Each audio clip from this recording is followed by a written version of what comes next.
Do you want to mention someone on Facebook Story?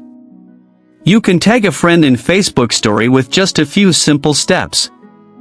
Before we begin, please like this video and subscribe to our channel. I've also included some helpful tools and apps in the description, so be sure to check them out. To mention or tag someone on a Facebook Story.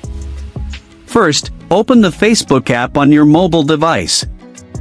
Once you're on Facebook, tap on Create Story at the top of the screen. Now, take a new photo or video, or choose one from your gallery to use as your story. Once the content is added, tap on the text icon at the top right of the screen. Type the @ symbol and then type your friend's name. From the suggestions that appear, select your friend's name to tag them. You can also tag a friend by tapping the mention icon on the left side of the screen and selecting their name.